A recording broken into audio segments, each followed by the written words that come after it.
हाँ, तो एक बार फिर से आप सभी का वेलकम। अब देखिए अपन कंटिन्यू करेंगे जो अपना कल का चैप्टर हम पढ़ रहे थे द रेड ट्रैप। और इसमें जहाँ से हमने छोड़ा था वहीं से स्टार्ट करते हैं। तो हमने देखो यहाँ पे आए थे हम कि the whole world a red trap. वो जो पैडलर था उसको ऐसा लगा कि ये पूरा संसार जो है, ये पूरा संसार एक चूहेदानी है और कुछ नहीं है। एक बड़ी चूहेदानी जो है वो एक उसके दिमाग में ऐसा आइडिया आता है। तो चलो देखो ये लिखा है कि द पैडलर मीन्स वो जो घुमंतु व्यक्ति था, जो वेंडर था, was struck by an idea. एक दिन उसके दिमाग में एक विचार आया कि the whole world was nothing but a big red trap. ये पूरा वर्ल्ड जो है वो क्या है, ये एक बड़ी चूहेदानी है। Its only purpose was to set baits. इसका मुख्य उद्देश्य क्या था? इसका उद्देश्य था केवल बैट लगाना। बैट का मतलब होता है प्रलोभन, लोगों को अपने मकर जाल में फंसाना। फूड एज लर फॉर पीपल, मतलब लोगों के लिए ये एक आकर्षण का काम करता है। एक इस प्रकार की चीज़ें जो है वो संसार लोगों के सामने फैलाता है कि व्यक्ति उसमें जकड़ा जाता है, व्यक्ति उसमें उसकी पकड़ में आ जाता है। और वो चीज़ें क्या क्या हैं? Riches, joys, shelter, food and clothing were just nothing but tempting baits. ये सारी चीज़ें उस बैट्स के अलावा कुछ भी नहीं है। बैट्स का मतलब होता है प्रलोभन देने वाली चीज़ें, जैसे चूहे को पकड़ने के लिए हम पिंजरे में जो चीज़ें डालते हैं। तो ये सारी संसार की जितनी भी चीज़ें हैं, धन संपत्ति, खुशियाँ, शरण, भोजन, कपड़े, ये सभी क्या है? ये ओनली बैट्स हैं। Anyone who lets himself tempting by these bets, और कोई भी व्यक्ति जो अपने आप को इन प्रलोभनों में आकर्षित कर लेता है, the red trap closes in on him. तो ये जो जाल है, ये जो रेड ट्रैप है, जो चूहेदानी है, वो उसको जकड़ लेती है। And then everything comes to an end, और उसके बाद क्या होता है? उसके बाद सब कुछ समाप्त हो जाता है। The world had never been kind to the peddler. ये वर्ल्ड जो था ना, ये इस पेडलर के प्रति कभी भी दयालु नहीं रहा था, कभी भी उसके प्रति दया का भाव नहीं रखा था। It gave him joy to think ill of it, और इसीलिए यही कारण था कि ये जो विचार आया था ना उसके दिमाग में, इससे उसे खुशी मिलने लगी। वो इसके बारे में इस बुरा सोचने लगा, संसार के बारे में, लोगों के बारे में। तो ध्यान रखना, यहाँ से प्रश्न बनेगा कि भाई ये पेडलर को जो विचार आया था ये उसे अच्छा क्यों लगने लगा, इससे उसका अम्यूजमेंट क्यों होता था, उसका मनोरंजन क्यों होता था, ये संसार की बुराई के बारे में सोचने में उसे आनंद क्यों आता था? तो इसलिए क्योंकि संसार कभी भी उसके प्रति दयालु नहीं रहा था। The world had never been kind to the peddler so it gave him joy. इसलिए इस चीज़ इसे क्या करती थी? खुशी देती थी। It became his cherished pastime to think of people who were caught in the dangerous snare. अब क्या हुआ कि ये जो लोग इस खतरनाक जाले में, स्नेर का मतलब होता है जाल, इस खतरनाक जाले में जो लोग फंसते थे, उन लोगों के बारे में सोच करके ये व्यक्ति जो है वो बड़ा खुश होता था, उसका टाइम बड़ा आसानी से पास होता था। There were others who were still circling around the bed। अब कई सारे ऐसे लोग भी थे जो अभी इसके अंदर इसके चारों ओर घूम रहे थे, एक प्रकार से ऐसे गोल गोल घूम रहे थे कि वो अंदर फंसने वाले थे, है ना, फंसने की तैयारी में थे। तो ये चीज़ भी उसे आनंदित करती थी। हाँ, अब फंसेगा, ये गया, ये फंसा। तो ऐसे चीज़ें वो उसे आनंद देती थी, क्योंकि वो लोग जब उसके प्रति दयालु नहीं थे तो उसके मन में इस प्रकार का भाव पैदा हो गया। नेक्स्ट हमारा सेक्शन है कि जनरस ओल्ड क्रॉफ्टर। अब एक बुजुर्ग व्यक्ति, एक क्रॉफ्टर जो वहाँ पे उसके साथ इसकी भेंट होती है, उसके बारे में हम काम करेंगे। ये पहले जो रेम्सजो आयरन मिल थी वहाँ पे काम करता था, एक किसान के रूप में, एक किराएदार भूमि मालिक के रूप में वहाँ पे काम करता था। One dark evening he was wondering along the road. एक दिन वो उस सड़क के किनारे घूम रहा था। He knocked on the door of a little grey cottage। उसने एक, ये जो झोंपड़ा है, एक घर था एक ग्रे कलर का, वहाँ पे उसने खटखटाया दरवाजा। And old man greeted him. एक बुजुर्ग व्यक्ति वहाँ से बाहर आया। He was happy to get someone to talk to in his loneliness। अब वो जो बुजुर्ग व्यक्ति जो इस घर से बाहर आया था, इस बुजुर्ग व्यक्ति ने, क्योंकि वो अकेला था और अकेले में एक व्यक्ति जब उससे बातचीत करने के लिए मिल गया तो बड़ा खुश हुआ कि चलो कोई अजनबी व्यक्ति आया, इससे बात करेंगे। ही सर्व्ड हिम सपर, उसने उसे भोजन दिया। द पैडलर प्लेड मजोलिस, और वो जो पैडलर था, ये जो घुमंतु व्यक्ति तो जो यहाँ पे गया था, इस व्यक्ति के साथ में मजोलिस नाम का एक कार्ड का जो गेम होता है, पत्ते का जो गेम होता है, वो गेम खेला था। A game of cards played in Sweden, जो कि स्वीडन में खेला जाता है, जिसे मजोलिस कहते हैं। तो दोनों ने मिलकर के वो गेम खेला with his host until bed time, सोने के समय तक अपने उस मेजबान के साथ ये व्यक्ति जो अजनबी जो पैडलर था वो खेलता रहा। नेक्स्ट है peddler steals 3 10 kronor bank notes. अब क्या हुआ, नेक्स्ट जो घटना हुई थी वो ये था कि जो पैडलर था उसने 3 10 क्रोनर के नोट चुराए थे। वो घटना का वर्णन हम करेंगे। The old man went to the window. अब वो जो बुजुर्ग व्यक्ति था, जब वो गेम उन्होंने खेला, गेम खेलने के बाद वो उस बुजुर्ग व्यक्ति खिड़की के पास गया। ही टूक down a leather pouch which hung on a nail in the window frame. अब वहाँ पे जो विंडो की फ्रेम थी, उस फ्रेम में एक कील लगी हुई थी। उस कील में, नेल का मतलब होता है कील, एक पाउच लटक रहा था लेदर का, एक चमड़े की थैली लटक रही थी, उसको उतारा। He picked out 3 wrinkled 10 kronor bank notes. अब क्या हुआ कि उस बुजुर्ग व्यक्ति ने अपने उस लेदर के पाउच में से 10 के 3 क्रोनर के जो नोट थे बैंक के, वो निकाले, जो कि मुड़े हुए थे। He held them up before the eyes of his guest, और वो तीनों नोट उसने अपने उस गेस्ट की आंखों के सामने उसे दिखाए। ही स्टप them back into the pouch, फिर से उसे उसमें भर दिया। The next day both man left the cottage at the same time. अगले दिन दोनों ने फिर से उसी समय उस कॉटेज को छोड़ दिया, मतलब सुबह जल्दी उठे और एक ही समय दोनों वहां से चले गए। But half an hour later, लेकिन आधे घंटे के बाद, the rattrap peddler stood again at the window. लेकिन वो रेट्रे पैडलर जो था ना, वो आधे घंटे के बाद फिर से उस घर में आया और खिड़की के सामने खड़ा हो गया। ही स्मैश्ड का मतलब होता है ब्रॉक इनटू पीसेस, मतलब वो कांच जो था उसको तोड़ दिया। स्मैश का मतलब होता है मुक्का मार के कांच को तोड़ देना। अ पेन, उसने उस गिलास को जो कांच लगा हुआ था खिड़की के, उसको तोड़ा। And got hold of the pouch, और वो जो पाउच था हाथ अंदर डाल करके उस पाउच को अपने हाथ में ले लिया। He took the money and thrust it into his pocket. उसके बाद उसने वो पैसा वहाँ से लिया और उसको अपने पॉकेट में डाल दिया। He hung the leather pouch back in its place. उसके बाद में उसने उस लेदर के पाउच को फिर से वहाँ पे रख दिया। नेक्स्ट सीन क्या है, ट्रैप्ड इन द फॉरेस्ट। अब वो उस जंगल में जाता है और जंगल में भटक जाता है। With the money in his pocket he felt quite pleased with his smartness. अब शुरू में तो उसे अच्छा लगा कि मैंने चालाकी से पैसा चुरा लिया है। It was not safe to walk on the public highway. लेकिन अब जब उसकी जेब में पैसा था, 3 नोट थे 10 के, तो हाईवे पर चलना उसके लिए सुरक्षित नहीं था, क्योंकि कभी भी पुलिस आ सकती है, पीछे से पकड़ सकती है उसको। ही turned of the road into forest. इसलिए वो क्या हुआ कि मेन सड़क से मुड़ गया और वो जंगल में घुस गया। And later in the day he lost the way. लेकिन इस जंगल में जब घुसा तो जंगल इतना घना था कि वो रास्ता भटक गया। It was a big and confusing forest. जंगल कैसा था, बड़ा था और एक कंफ्यूजिंग था। To him, the world appeared to be a big rat trap. अब जब वो जंगल में फंसा ना, तो उसे याद आया, क्या ये संसार तो चूहेदानी है, ये बड़ी चूहेदानी है, और आज इस बड़ी चूहेदानी में एक बड़ा चूहा फंस गया है। Now his turn had come. अब उसकी बारी आ गई थी।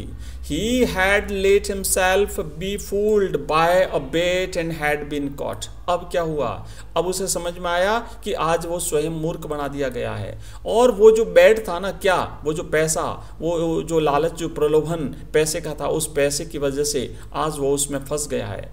Darkness was already descending over the forest. अब धीरे धीरे अंधेरा छाने लग गया था उस घने जंगल पर। फाइनली व्हेन ही सा नो वे आउट, और अंततः जब वो घूमते घूमते थक गया और उसे बाहर जाने का कोई रास्ता दिखाई नहीं दिया, ही सैंक डाउन, तो वो नीचे बैठ गया on the ground. He was tired to death, और इतना थक चुका था जैसे मृत्यु को प्राप्त होने वाला हो। But soon he heard the sound of hammer strokes coming from an iron mill. लेकिन थोड़ी ही देर के बाद में उसने सुना कि कुछ पास में ही एक आयरन की मिल थी, लोहे की मिल थी, जहां से हैमर के स्ट्रोक्स आते हुए सुनाई दिए, यानी हथौड़े की चोट उसे आते हुए दिखाई दी। He gathered all his strength and dragged himself towards it.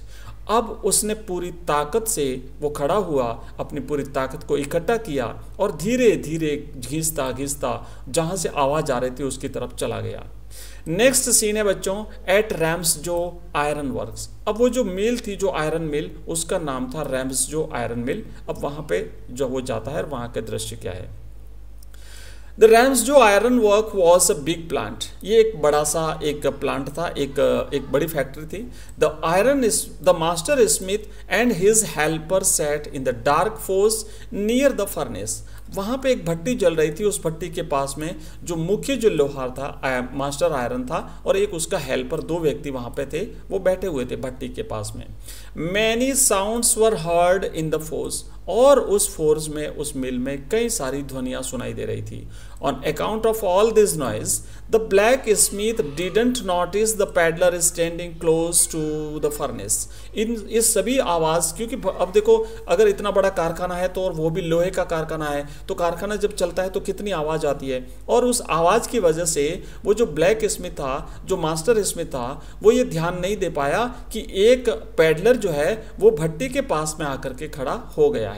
Usually poor vagabonds came there to warm themselves in the winter. विशेष करके क्या होता था कि जो सर्दी का मौसम होता था ना, तो इस प्रकार के जो घुमंतु लोग होते थे वो वहाँ पे आते थे सर्दी में अपने आप को गर्म करने के लिए, ठंड से बचने के लिए। He asked permission to stay and the blacksmith nodded in approval. अब उस व्यक्ति ने, पैडलर ने परमिशन मांगी कि क्या मैं आज रात यहाँ पे रुक सकता हूँ। तो वो जो ब्लैक स्मिथ था उसने गर्दन हिला दी, ठीक है भाई रुक जा, है ना। उसकी तरफ ध्यान से देखा नहीं, गौर नहीं किया वो कौन था, कहाँ था। नेक्स्ट सीन शुरू होता है meeting with the iron master. अब आयरन मास्टर वहाँ पे आता है और उससे उसका मिलन होता है। उस घटना का वर्णन यहाँ पे किया हुआ है।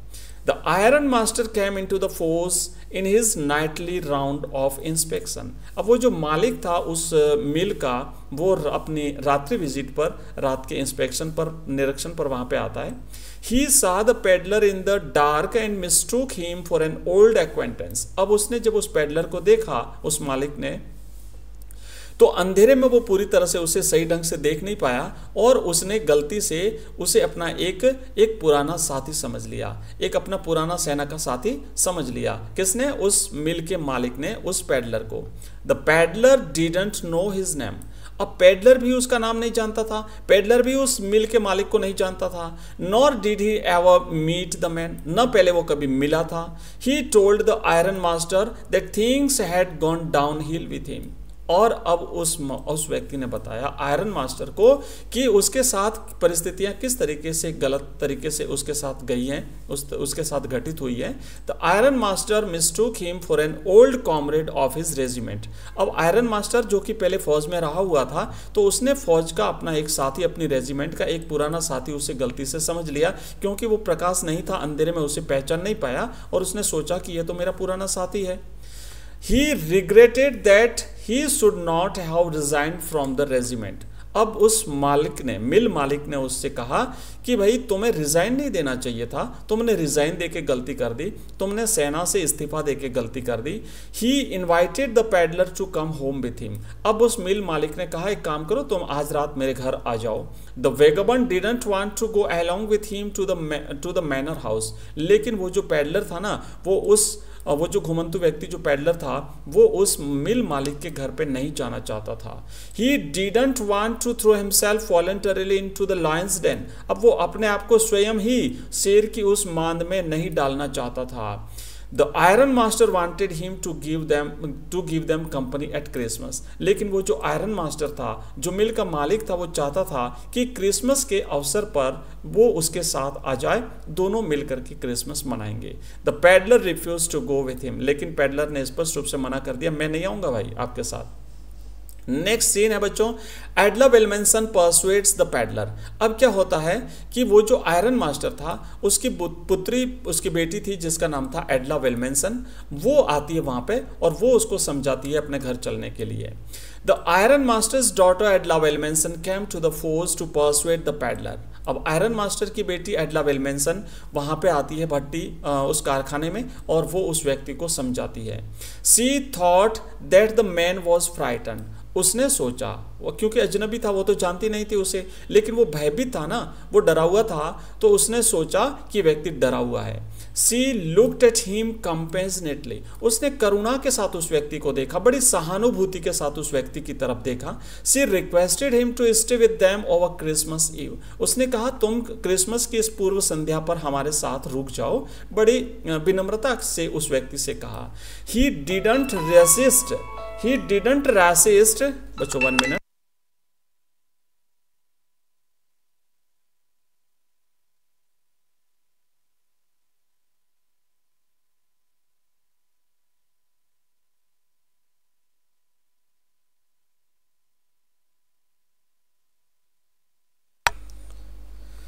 हाँ, तो he didn't resist and followed the lady, अब वो मना नहीं कर पाया और वो उस एडला विल्मेंसन के पीछे पीछे चल दिया। The next day was Christmas Eve, अगले दिन क्रिसमस की पूर्व संध्या थी। The valet had bathed him, वो जो नौकर थे उन्होंने उसे स्नान कराया। Cut his hair and shaved him, उसके बाल काटे, दाढ़ी बनवाई। The peddler stood there in a good suit that belong to the iron master, अब वो पैडलर वहाँ पे जब खड़ा हुआ अच्छे कपड़े पहन करके, और जो कि कपड़े किसके थे, उस आयरन मास्टर के थे। Now the peddler stood before the iron master in a broad daylight, और अब जो कि सूर्य की पूरी रोशनी थी, सूर्य की पूरी रोशनी में वो उस व्यक्ति के साथ में खड़ा था। It was impossible to mistake him for an old acquaintance, लेकिन अभी एक ओल्ड परिचित जो था, उसका पुराना जो परिचित था, ऐसी गलती करना बिल्कुल भी संभव नहीं था। क्यों नहीं था? क्योंकि अभी दिन की पूरी रोशनी थी और साफ साफ दिखाई दे रहा था कि वो आदमी कौन है। ही थंडर्ड एट हिम, वो आयरन मास्टर उस पर गुर्राया, हे भाई कौन है तुम? The peddler saw at once that he was exposed, peddler ने देखा कि भाई पता चल गया है, अब तो अपन यहाँ पे जो है वो अपना भेद खुल गया है। But he told the iron master that it was not his fault, लेकिन उसने साफ साफ बता दिया आयरन मास्टर को, देखो भाई मेरी इसमें कोई गलती नहीं है, आपने मुझे जो है वो गलत समझा था, मैंने कुछ भी आपसे छिपाया नहीं। He didn't want to deceive anybody, मैं किसी को भी धोखा नहीं देना चाहता था। He had never pretended to be anything then a poor peddler, मैंने तो एक गरीब पैडलर के अलावा तुम्हें कुछ भी बनने का दिखावा नहीं किया था। He had only begged to be allowed in the force, मैंने तो केवल यह कहा था कि तुम मुझे भट्टी में रुकने दो एक रात। And he was ready to put on his old rags again and go away, मैं तो यहाँ तक तैयार हूँ कि मैं फिर से अपने पुराने चीथड़े पहन लो, कपड़े पहन लो, और मैं यहाँ से अभी जाने के लिए तैयार हूँ। First, the iron master threatened to call the sheriff, but then asked him to go away at once. पहले तो उस आयरन मास्टर ने कहा नहीं मैं पुलिस बुलाऊंगा, लेकिन फिर कहा कोई बात नहीं तुम जाओ यहाँ से, अभी तुरंत यहाँ से भागो। विल्मेंसन मेड हिम स्टे, लेकिन उसी समय उसकी पुत्री एडला विल्मेंसन बीच में आती है और वो उस आदमी को रुकने के लिए कहती है। The iron master's daughter wanted the peddler to stay with them, वो चाहती थी कि वो पैडलर उनके साथ रुके। There was not a single place in the whole country where he was welcome, इस पूरे संसार में, इस पूरे देश में ऐसी कोई जगह नहीं थी जहाँ पे इस पैडलर का स्वागत किया गया हो, जहाँ पे इसकी आवभगत की गई हो। Everyone showed him the door, हर व्यक्ति उसको दरवाजा दिखा देता था, मतलब दरवाजा बंद कर देता था। She wanted to have him stay and enjoy a day of peace with them, वो चाहती थी कि कम से कम एक दिन तो साल भर में ये व्यक्ति आराम से रहे। She was against chasing away a man whom they had promised Christmas cheer, अब एक व्यक्ति को पहले तो आपने क्रिसमस पर बुलाया और फिर आप उसे वहां से भगाना चाहते हो, वो इसके खिलाफ थी। The man with the red traps said not a word, लेकिन उस आदमी ने, उस पैडलर ने एक भी शब्द नहीं कहा। In the evening the Christmas tree was lighted, शाम के समय क्रिसमस ट्री जलाया गया। He had the Christmas feast and porridge, अब क्रिसमस का जो भोजन बनाया था जिसमें फिश भी थी, दलिया भी था, वो भोजन उसने खाया। And next they heard a sensational news at the church, अब दूसरे दिन क्या हुआ कि जब वो आयरन मास्टर और उसकी बेटी एडला विल्मेंसन चर्च गए तो वहां पे एक सनसनीखेज खबर उन्होंने सुनी। क्या खबर थी? The next morning the iron master and his daughter went for the early Christmas service, अब दोनों अगले दिन वहां पे उस क्रिसमस की सर्विस के लिए वहां पे वो पहुंचे।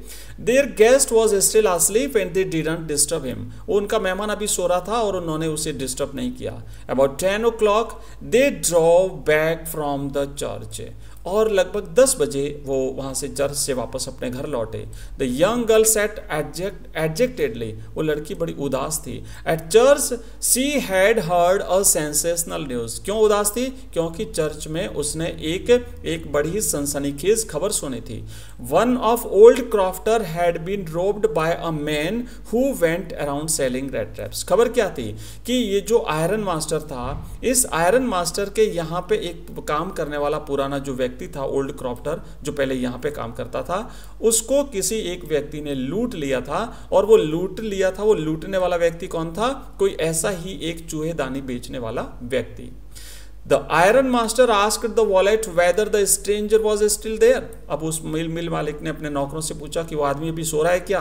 He had heard at church that the man was a thief. मैंने सुना है कि वो आदमी तो चोर है। The valet answered that the peddler had gone. तो नौकरों ने कहा नहीं, वो तो जा चुका है। But he had not taken anything at all with him. लेकिन वो अपने साथ कुछ भी लेके नहीं गया है। ऑन द कॉन्ट्रेरी, इसके विपरीत, he had left behind a little package for Miss Willmansson. इसके विपरीत वो कुछ चीज छोड़ के गया है, एक पैकेट दे के गया है मिस विल्मिंसन के लिए। एंड नेक्स्ट बच्चों, अगला सीन है वो है क्रिसमस प्रेजेंट फॉर एडला विल्मिंसन। तो एडला विल्मिंसन के लिए क्रिसमस का वो पैकेज जो छोड़ के गया था, क्रिसमस का जो गिफ्ट छोड़ के गया था, वो गिफ्ट है। The young girl open the package, अब लड़की ने खोला, एडला विल्मिंसन ने। सी gave a little cry of Joy, और जैसे ही खोला वो खुशी से चिल्लाई। She found a small rat trap and in it lay 3 wrinkled 10 kroner notes. अब जब खोला तो उसमें से एक छोटी चूहेदानी निकली, और साथ ही साथ वो जो 3 जो रिंकल्ड नोट थे ना, 10-10 के जो नोट थे मुड़े हुए क्रॉनर नोट्स, वो भी उसमें मिले। In the red trap lay also letter written for Miss Willmansson, साथ ही साथ उस चूहेदानी में मिस विल्मिंसन के लिए एक चिट्ठी भी लिखी हुई थी। He thanked for her being so nice to him as if he were a captain. धन्यवाद दिया सबसे पहले तो उस पेडलर ने एडला विल्मिंसन को कि तुमने मेरे प्रति इतना अच्छा व्यवहार किया है। And he didn't want her to be troubled by a thief at Christmas. और ये भी कहा कि मैं नहीं चाहता था कि मैं तुम्हें किसी परेशानी में डालूं, किसी तकलीफ में डालूं, विशेष करके इस क्रिसमस के अवसर पर। She was requested to give back the money to the old crofter on the roadside. अब क्या हुआ कि वो उसे रिक्वेस्ट किया गया कि तुम उस सड़क के किनारे का जो मकान है, उस मकान में रहने वाले उस बूढ़े व्यक्ति को ये 3 पुराने जो नोट हैं, रिंकल नोट हैं 10 क्रॉनर के, वो वापस लौटा देना। He had the money pouch hanging on the window frame. क्योंकि उसके विंडो फ्रेम में वो पैसे, जहाँ पे वो पाउच लटक रहा है, वहाँ से मैंने लिए थे। And it served as a bed for poor wanderers. इसने ये जो पाउच लटकाया था वो गरीब वंडरर के लिए, घुमंतु लोगों के लिए एक बेड का काम किया था, उसने प्रलोभन का काम किया था। मैं उस प्रलोभन में फंस गया और एक संसार की चूहेदानी में फंस गया। The red trap was a Christmas present from a rat who would have been caught if they had not raised him to captain. और फिर ये कहा कि एक चूहा जो था, एक जो चूहेदानी है ना, ये चूहेदानी इस क्रिसमस पर तुम्हें प्रेजेंट है, एक उपहार है तुम्हारे लिए। किसकी तरफ से? एक चूहे की तरफ से, जो कि लगभग फंस चुका था एक चूहेदानी में। अगर उसे कैप्टन नहीं बनाया गया होता तो वो फंस जाता। मतलब मुझे कैप्टन बनाया, मेरे साथ इतना अच्छा व्यवहार किया, और कैप्टन वॉन स्टॉर्नले। अगर प्रश्न बनता है ना कि कैप्टन का नाम क्या था, तो वॉन स्टॉर्नले करके उसे पुकारा गया था, तो नाम भी आपको याद रखना है। अब देखो बच्चों, हम प्रश्न करेंगे, कुछ क्वेश्चंस करेंगे, ऑब्जेक्टिव टाइप के भी रहेंगे और लघुत्रात्मक और अति लघुत्रात्मक। क्योंकि अपना जो प्रो सेक्शन है, मैंने आपको आज जो एक डिटेल वीडियो बताया है, उसमें हमने देखा जो प्रो सेक्शन है वो अपना रहेगा 14 नंबर का, और उस 14 नंबर के प्रो सेक्शन में से 6 तो आएंगे एमसीक्यूज, प्लस उसमें से 2 आएंगे उसमें अति लघुत्रात्मक, जो लघुत्रात्मक प्रश्न रहेंगे 2-2 नंबर के, तो 2 + 2 ये 4 नंबर का हो जाएगा। और उसके बाद में एक बड़ा प्रश्न आएगा 6 नंबर का। ठीक है, एक बड़ा प्रश्न आएगा 6 नंबर का। तो देखो 6 नंबर के एमसीक्यूज और 4 ये हो गए, 2 और 2 4 नंबर ये हो गए, जो शॉर्ट आंसर टाइप क्वेश्चंस रहेंगे, और 4 नंबर हो गए एक बड़े प्रश्न के लिए। तो ये 14 नंबर हो गए, 6 4 10 और 4 14। तो 14 नंबर का जो अपनी जो उसका जो पैटर्न है, उस पैटर्न को कवर करते हुए हम इसके क्वेश्चंस करेंगे। तो पहला प्रश्न क्या लिखा हुआ है कि the man made the red trap of fire from the material he got from. मतलब वो मटेरियल कहाँ से प्राप्त करता था जिससे वो चूहेदानी बनाता था? मार्केट से लाता था वो वायर, शॉप से लेता था, होम से लेता था, या फिर बेगिंग इन स्टोर्स और एट द बिग फार्म्स? तो देखो हमने जब चैप्टर शुरू किया था तो हमने देखा था कि वो जो बड़े बड़े जो आयरन स्टोर होते थे या फिर जो बड़े बड़े खेत होते थे, उन खेतों से वो इकट्ठा करता था और फिर उसकी खुद ही उस वायर से चूहेदानी बनाता था और बेचता था। तो राइट आंसर रहेगा ऑप्शन डी। नेक्स्ट क्वेश्चन है कि the life of a vagabond is, एक घुमंतु व्यक्ति का जीवन कैसा है? केयर फ्री एंड एंटरटेनिंग, बहुत ही एक प्रकार से कह सकते हैं बिना चिंता वाला और आनंददायक होता है। सैड एंड मोनोटोनस, या फिर दुखी होता है और उबाऊ होता है। हैप्पी एंड गुड, या फिर अच्छा होता है। या फिर always wandering from one place to another, या फिर एक स्थान से दूसरे स्थान पर घूमता रहता है। तो जो वेगाबॉन्ड होता है ना बच्चों, वेगाबॉन्ड एक मतलब उसका जीवन इस प्रकार का होता है कि उदास और मोनोटोनस होता है। और हमने कल देखा था, देखो मैंने चित्र से बताया था, सैड का मतलब उदास होता है, मोनोटोनस मतलब नॉट इंटरेस्टिंग, बड़ा ही उबाऊ तरीके का उसका जीवन होता है। नेक्स्ट क्वेश्चन है कि what happens when a man allows himself to be tempted to touch a bait. अब क्या होता है जब कोई व्यक्ति किसी प्रलोभन को टच कर लेता है, किसी प्रलोभन को छू लेता है और उसको उस प्रलोभन के प्रति आकर्षित हो जाता है, तो क्या होता है? It closes and comes to an end, फिर वो उसका सब कुछ समाप्त हो जाता है। Man get what he desires, या फिर वो व्यक्ति जो कुछ चाहता है वो प्राप्त कर लेता है। All the luxuries are there with man, या फिर संसार की सारी सुख सुविधाएं उसे मिल जाती है। या फिर ही स्टार्ट्स एंजॉइंग ऑल, या फिर वो सबका आनंद लेता है। तो भाई जब कोई बैट के प्रति आकर्षित हो जाता है, किसी प्रलोभन के प्रति आकर्षित हो जाता है, तो वो उसके अंदर फंस जाता है और उसका सब कुछ समाप्त हो जाता है। तो राइट आंसर रहेगा option A, it closes and comes to an end. Next question है चौथा कि in spite of selling the red trap seller sometimes. अब वो जो चूहेदानी बेचता था, उन चूहेदानी बेचने के अलावा भी वो कभी कभार क्या कर लेता था? वेंट टू अदर सिटीज, दूसरे शहरों में जाता था। Met many people who aren't good, या फिर ऐसे लोगों से मिलता था जो अच्छे नहीं थे। या फिर are come across many strange stories, या फिर विचित्र प्रकार की स्टोरीज जो है वो सुनता था। या फिर bagged and did PT thievery, या फिर भीख सा मांगता था और छोटी मोटी चोरियां करता था। तो भाई छोटी मोटी चोरियां करता था और राइट आंसर रहेगा कि वो भिक्षा मांगता था। नेक्स्ट क्वेश्चन है बच्चों, choose the word similar in meaning to shine. Shine का मतलब होता है चमकना। तो साइन का क्या मतलब होता है? चमकना। तो इसका सिमिलर वर्ड ढूंढना है आपको, इसका समानार्थक शब्द ढूंढना है पैसेज में से। क्या है? संकन है, ग्लीम है, प्लोड है, वेगबंड है। तो बच्चों ग्लीम का मतलब होता है चमकता हुआ, खिलता हुआ। तो राइट आंसर रहेगा ऑप्शन बी। नेक्स्ट क्वेश्चन है 6, choose the word opposite in meaning to monotonous. Monotonous का मतलब होता है उबाऊ। उबाऊ का मतलब जो एक प्रकार से अच्छा नहीं हो। तो आपको यहाँ पे बताना है कि इसका ऑपोजिट वर्ड क्या होता है, ऑपोजिट ढूंढना है। तो इसका मतलब होता है उबाऊ, तो बच्चों इसका रहेगा इंटरेस्टिंग, बड़ा ही शानदार। इंटरेस्टिंग मतलब रुचिकर। तो करेक्ट आंसर है ऑप्शन डी। चलिए अब हम बड़े प्रश्न करेंगे, और बड़े प्रश्न बहुत ही इंपॉर्टेंट क्वेश्चंस हैं। अगर आपने ढंग से इसे पढ़ लिया और परीक्षा में अगर आ गया, वैसे आएगा क्योंकि इस प्रकार के इंपॉर्टेंट क्वेश्चंस ही हमने सिलेक्टेड किए हैं, तो निश्चित रूप से परीक्षा में आएंगे। और अगर परीक्षा में आए तो आपका राइट हो जाएगा। तो देखो क्या है, what made the peddler accept Edla Willmansson's invitation. मतलब वो जब उस आयरन मास्टर ने उसे इन्वाइट किया था अपने घर पे क्रिसमस ईव पर आने के लिए, तो वो नहीं गया। लेकिन एडला विल्मेंसन ने जब उसे इन्वाइट किया तो वो के साथ चला गया था। तो क्यों चला गया? क्या ऐसी परिस्थितियां बनी कि वो उसके साथ चला गया?